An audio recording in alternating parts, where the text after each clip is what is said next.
देखिए, physiotherapy management के लिए बर्न के केस में पोजीशनिंग बहुत इम्पॉर्टेंट स्ट्रेटजी है, उस पर आपको ध्यान देना ही होगा और शुरू से ध्यान देना हो। ठीक है, अब ये जो चार्ट है ये अपर लिम्ब के लिए है, इसके बाद लोअर लिम्ब का चार्ट देंगे। तो अपर लिम्ब में कौन से जगह पे बर्न हुआ है, आपका पोजीशनिंग और स्प्लिंटिंग टेक्निक उसी पे डिपेंड करेगा। जैसे फर्स्ट है एंटीरियर नेक बर्न, मान लीजिए इस पार्ट में, यहाँ वाले पार्ट में बर्न हुआ है, तो अगर इस पार्ट का सही से पोजीशनिंग नहीं होगा या फिर पीटी मैनेजमेंट अगर सही ढंग से नहीं होगा तो आने वाले 4 से 6 महीने में फॉरवर्ड नेक बेंडिंग पोस्चर में पेशेंट चला जाएगा, परमानेंट जो है नेक बेंड हो जाएगा। इसी को प्रिवेंट करने के लिए आपको क्या करना है, तो ये करना है।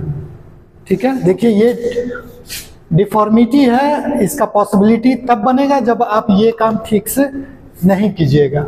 आप नेक को एक्सटेंशन में रखने का कोशिश करेंगे जब भी पेशेंट को देखने जाएंगे, या बार बार समझाएंगे कि गर्दन जो है पीछे की तरफ रखना है by application of suitable double fold pillow यहाँ पे रख के।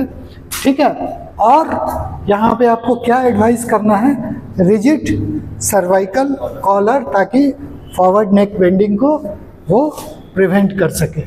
ठीक है, तो ये फर्स्ट वाला क्लियर हुआ।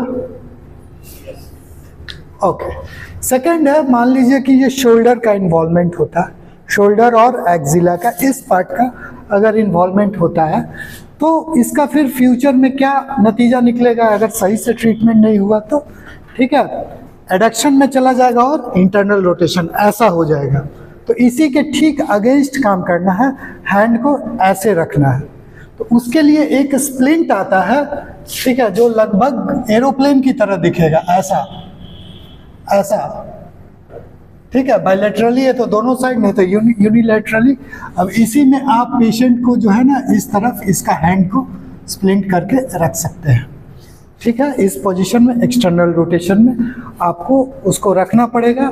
थोड़ा सा जो है शोल्डर जॉइंट हल्का फ्लेक्शन कैसे होगा, पीछे कुछ वेज लगाएंगे तो ये फ्लेक्शन में चला जाएगा, और एब्डक्शन और एक्सटर्नल रोटेशन 90 डिग्री के आसपास। आई बात समझ में? तो ये करना है। एल्बो में फिर क्या डिफॉर्मिटी होता है, एल्बो में फ्लेक्शन डिफॉर्मिटी होता है।